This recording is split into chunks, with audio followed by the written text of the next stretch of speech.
Hi guys, welcome to Limuru Cottage Hospital. This is Health 101. Na kama kawaida, this is where we get to talk about health.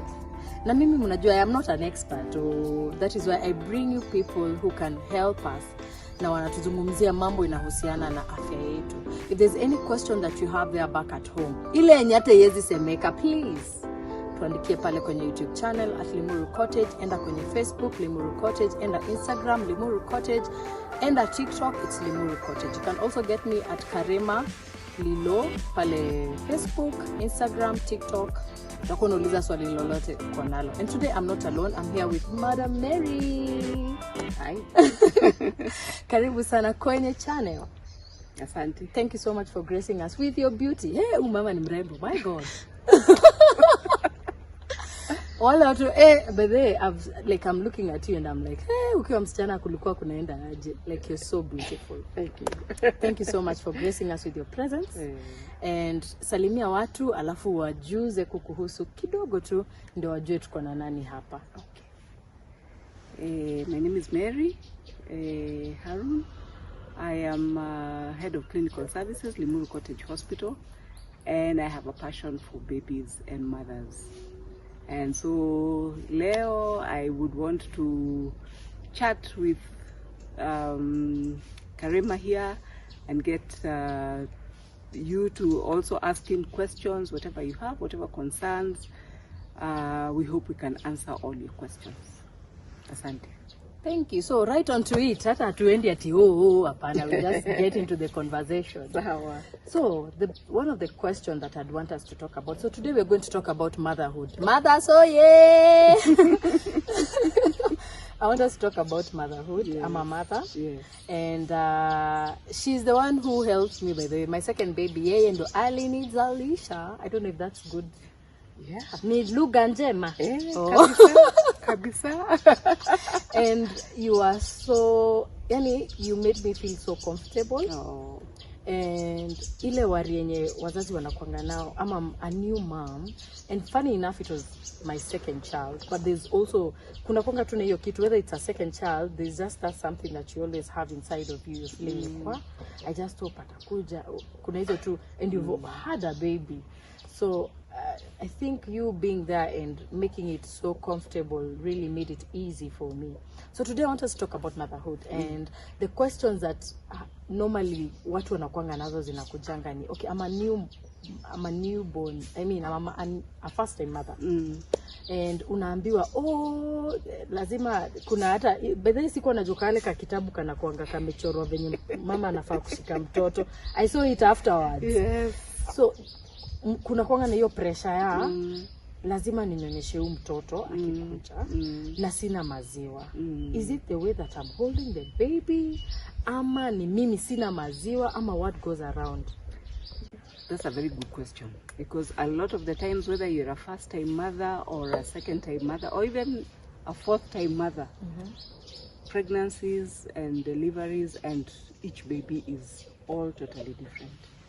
And watu wanasema, sometimes I don't have milk, I don't have this, I don't know how to hold.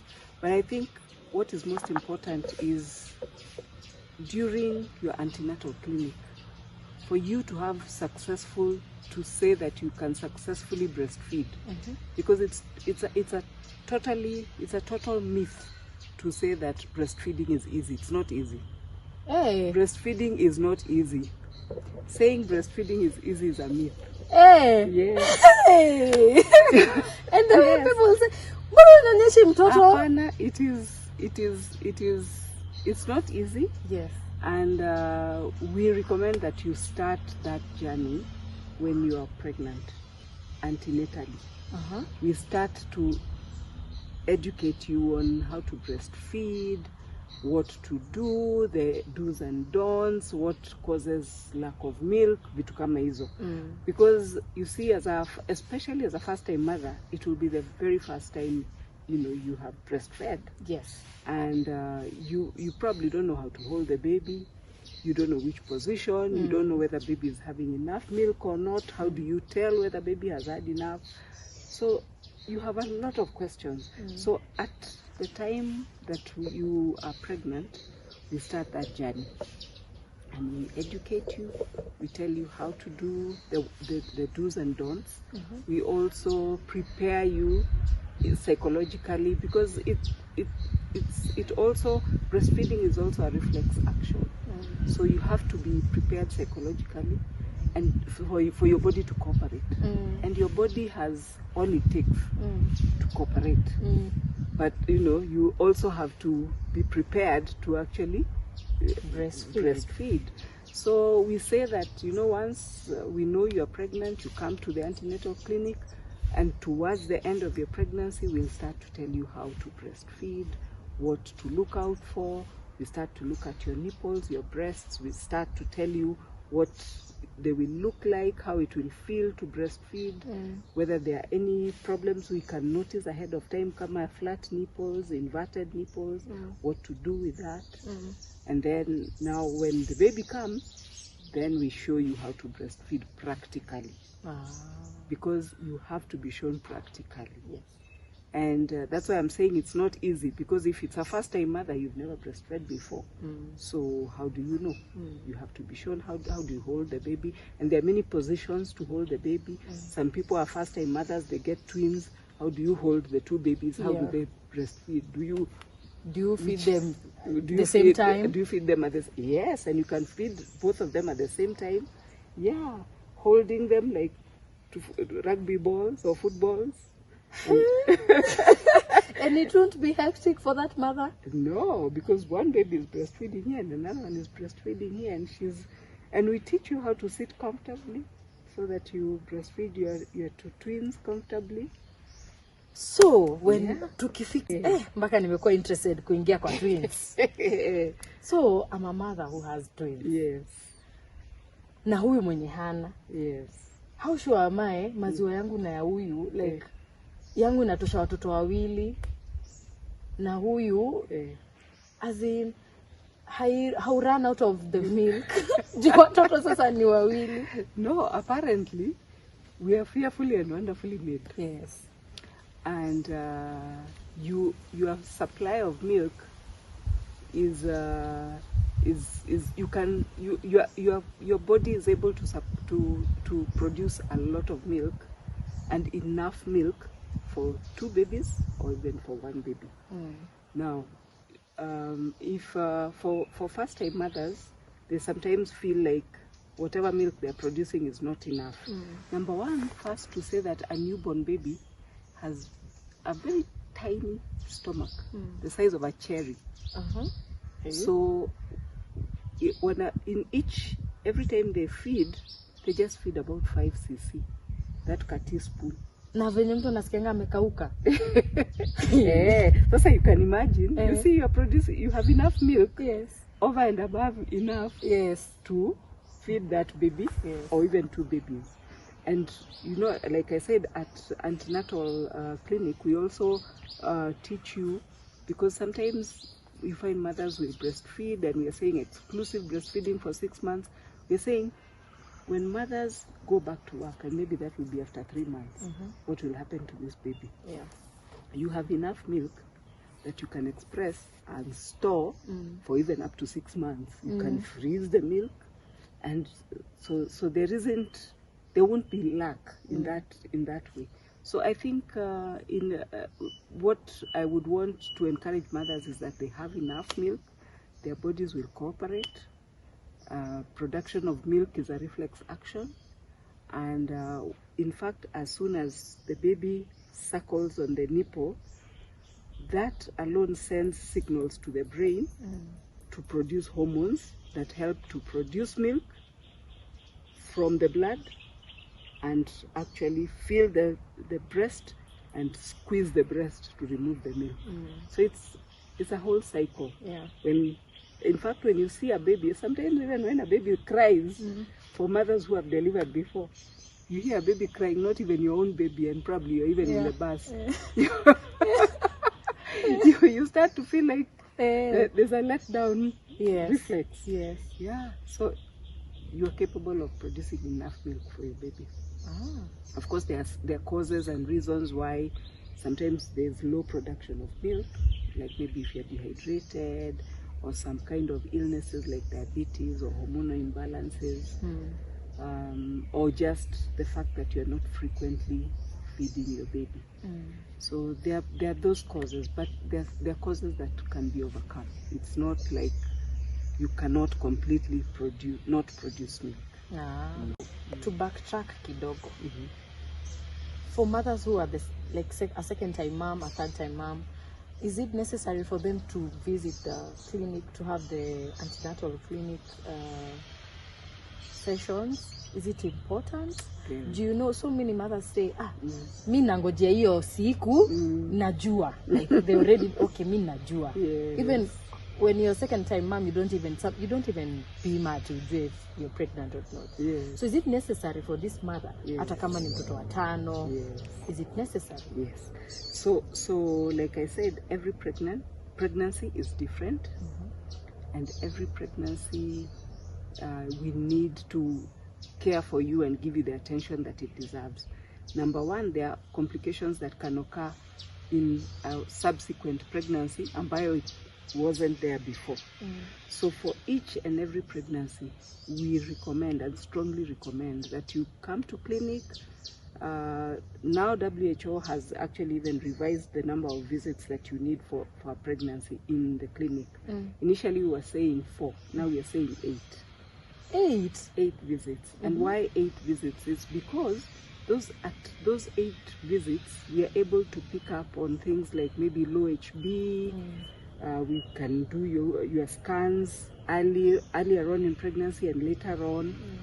We can be able to pick up things like maybe swollen feet, puffy face, that maybe just 4 visits we might actually miss. So there are many complications that come with pregnancy that we want to look out for. Not necessarily because they'll happen, but because we want to make sure that when they happen, we can intervene and mitigate and come up with solutions for the safety of the baby and for the safety of the mother. Okay. Mmesikia watu wenye wanasemanga mimi nilipata wangu vizuri. So, the last question. But then we are not discussing so many things. The last question. So I'm a mother now. Whoa. Now my breasts that zinaanza kulala. Is it a must? Yes. And if it's a must, what can I do after now breastfeeding my child? Zirudi jamani, ziwe katika their glory days. Okay, now so I think number one, when you start to breastfeed, the breast tissue changes a little bit. So before you have breastfed, there are those alveoli and that hold the milk. So they sort of, when you have started to breastfeed, that kind of changes the size and the shape of your breasts kidogo, because that breast has to accommodate that milk. And then of course once you have stopped breastfeeding, maybe 2 years down the line, you'll notice that your breasts become much smaller. Initially they'll be big, they'll be full because you need to do what they need to do. And as you progressively now stop able to feed properly, maybe 2 years down the line, from 6 months and 2 years, and you have completely stopped to breastfeed, they'll probably shrink a little bit. They may not necessarily go back to before you got pregnant, but they will not be as big as when you are maybe breastfeeding the first 6 months of the time you're breastfeeding. And I encourage mothers and I tell them, you know what, your body may not necessarily go back to what it was, but there's something to show for it, and something really good. Your baby.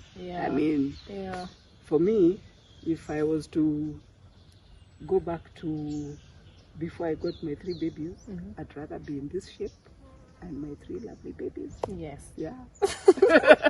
So, truth or fact, if I wear a bra during that period, my boobs will not suck. Is it true or is it a myth? It's a myth. Oh. You can support your breasts and it's recommended, especially when you're breastfeeding, that you wear a good fitting bra that will allow you to breastfeed.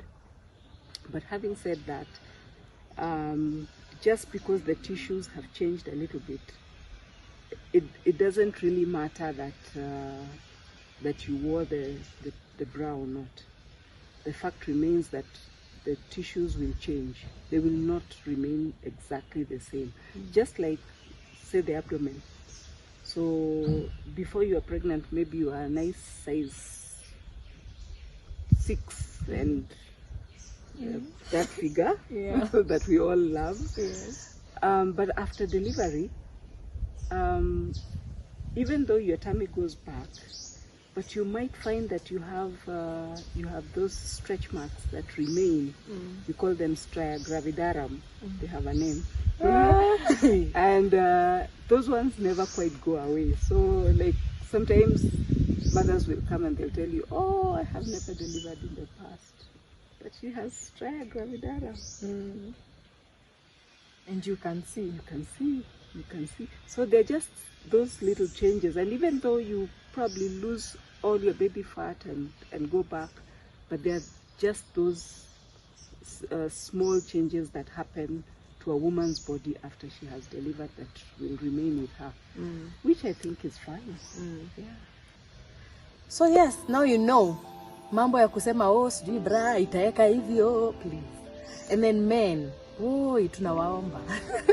If you have you've chose your wife, and jua tu kuna aftermath, kuna consequences. So ukichagua mtu amua kama utaishi na hivyo forever and ever. Anyway, this has been Limuru Cottage 101 Health, and we've been with Dr. Mary. Asante sana. And remember to follow our page, Limuru Cottage Hospital, pale Facebook, Instagram, TikTok, and YouTube. Please like, share, subscribe. Tell a friend to tell a friend. Until next time, ukiwa na swali niambie pale. Until next time, tuseme nini? Adios.